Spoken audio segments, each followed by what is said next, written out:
These are not cheap. Let's talk about it.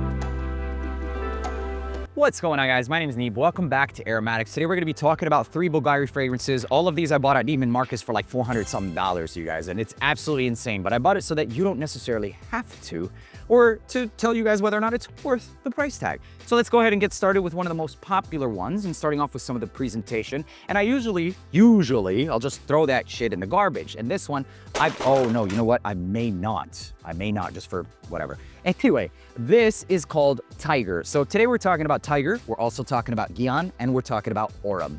These are, honestly, I'm just gonna pick them all up because they look good. So whether or not it's worth it for you, it has so many factors, but we're gonna just keep it on a basis of like the scent profiles and dollars, okay? Needless to say, let's preface and disclaim that if you're a collector, an avid collector like myself, I think it's worth it just to have it as a library, right? This is considered my library. That's it. Other than that, if you're here to find out whether the fragrance is worth it as a scent profile, this is where the video is perfect for you. And that's what should matter, because this is not normal, you guys. I do not condone this type of behavior, and actually your viewership and your subscription is free, and it allows me to buy these and share it with you so that you don't have to, okay? So please don't go and try to mimic this, please. Let's just get to the video. So, first fragrance we're going to be talking about is Gemme Tygar. And it's very important to know whether or not this is worth it, especially now. Because since then, there have been so many dupes of this, you guys. It's crazy. And it's understandable. Like, this is such a great scent profile. It's effervescent, woody, energetic. The ginger and grapefruit is what this one smells like. It's very sexy. I get it, man. And so, obviously, a shit ton of dupes have come out. I mean, even niche brands started duping this shit, or twisting it, if you will. There's Bronzo Vestige, there's Tarafi Blue, but there are brands that we probably still haven't even discovered that still do it. Probably Plissa did it. I didn't do it, that's for sure. I mean, bro, everybody did this scent profile, but we're gonna narrow it down to like 2, right? There is Tarafi Blue, and then there's this, Bronzo Vestige, okay? So that's what this is contending with. So now we're talking about a scent that costs around $350 to $450 this size. Is it still worth it when you can get something that's like $30 to $40? The scent is amazing. The projection is amazing. The quality of the ambergris also amazing. You're not gonna get it in those cheapies, but you'll get really close. With Tarafi Blue, it's muskier, it's more shower gel and blue, but in all honesty, the weight and the closeness of it, it just crushes this. Honestly, like if you are one who's super OCD and you want it, then it would still be worth it. But if you ask me as an average person, it's not worth it anymore, bro. It breaks my heart for it, but it's bittersweet. Like, if you weren't this successful, you wouldn't have got duped. You should have just been average. We always achieve to be great, and then greatness inspires. And that's what it is. Even in this content creation, right? Like, what am I gonna do? Sit here and bitch at somebody they just did the same video? You can't. You just know that you're doing shit right, keep setting the grounds, keep making fragrances like this. And that's it. So Bvlgari Tygar, great fragrance, yes? Is it still worth it? I hate to say it, man. No, I don't think so. Unless you're a collector, it's a really hard one. It's a really hard one, but it's a no-go, bro. Moving on to the next one. This is called Bvlgari Gyan. By the way, I've worn these 3, and that's why we're putting them in this video, but I wanted to show you the entire, presentation. So here is Gyan. But what you'll notice is that these gem, right? They call them the Gemme Collection because they all have different colors, depending on the scent. I'm colorblind, so it doesn't matter. They all look the same to me. Is sad.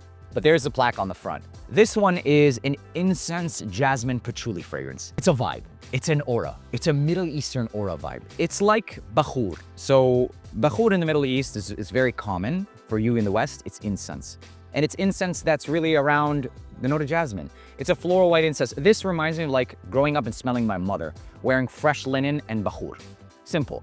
Her linen, or fresh clothing and bakhur. And her clothing would usually smell of like white florals, jasmine, and then she might have incensed it slightly. And that's it. It's a very simple scent profile, but it's very traditional, and it's very beautiful.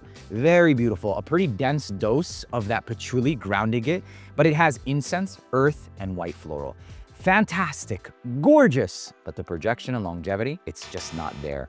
And it's also because of the fact that it's really resting on a couple of notes that doesn't have anything dense. There isn't really any like dark woods or ambers or oud to base it, but if you did, it would change the scent profile. So it's kind of a bittersweet. The sweetness is the fragrance. It smells fantastic. The bitter is the longevity. 4 hours tops. For me personally, this is memories in a bottle. This is nostalgia in a bottle. Would I buy it again? Probably.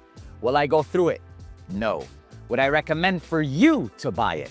No, unless you have the same experiences. It's a great fragrance, it smells gorgeous, but even on the strip, it's almost completely gone.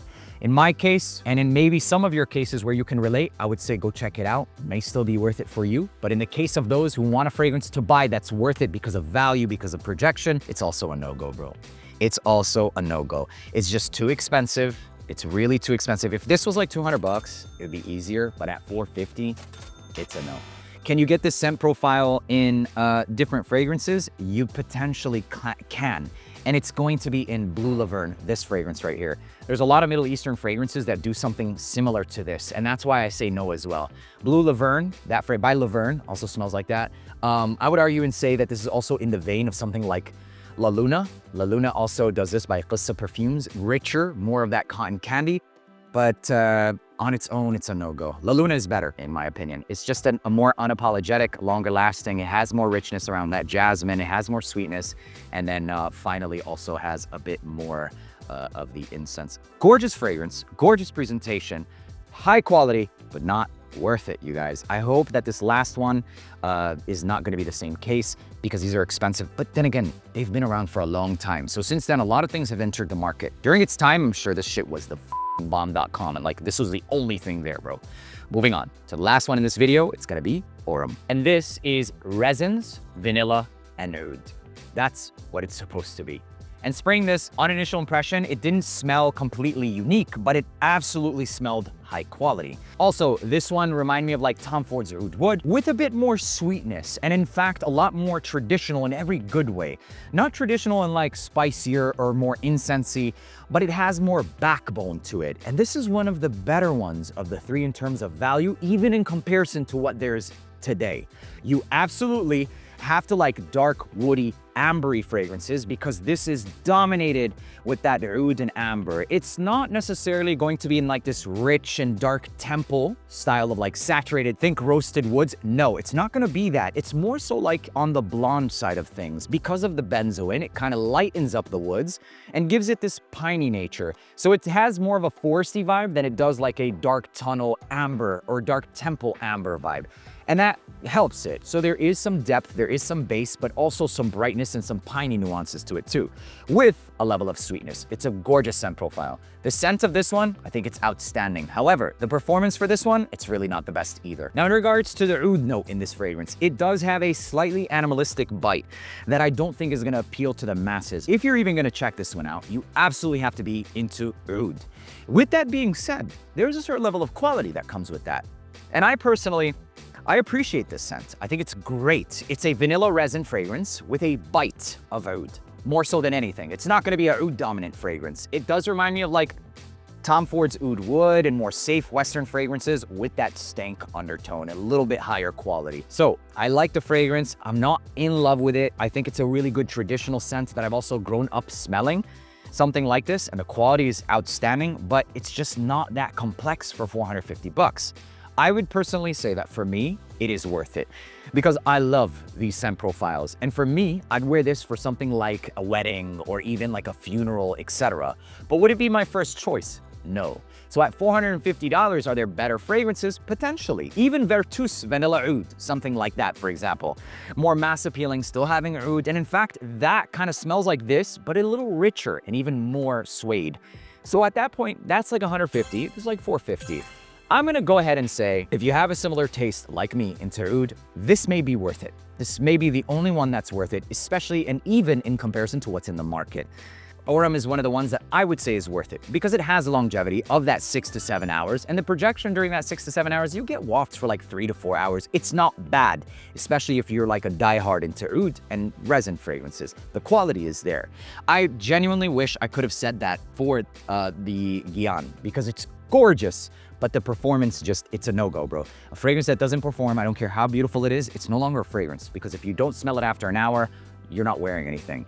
Orum would be the choice. It doesn't necessarily mean that it's the best fragrance out of the lot. If we had to pick that just based on mass appeal, obviously it's going to be Bvlgari Tygar, but it's not worth it. This video is about whether or not these are worth it. This is an outstanding scent. This is a great scent, but both of them are not worth it. This one, I would argue and say, is one of the only ones that are still worth it from these. I will be still doing a bunch more. There are so many of them sitting here, the rest of the collection of which I have to wear, test, and come back and compile another list just like this, and keeping it 100% real, telling you whether or not you should grab them. If I say something isn't worth it because the scent profile has been done, don't worry. Just like this one, I'll tell you which fragrances have done it, including something like Sospiro's Vibrato, which has done it. It's also niche. It also takes this DNA and twists it enough to justify this fragrance on its own. It even projects harder. It does have a little bit more aromatic, but I'll give you guys those alternatives if I'm gonna make the case against it. That's pretty much it. Still wanna buy it? Go for it. It's not bad. I mean, it's better than not bad. It's amazing.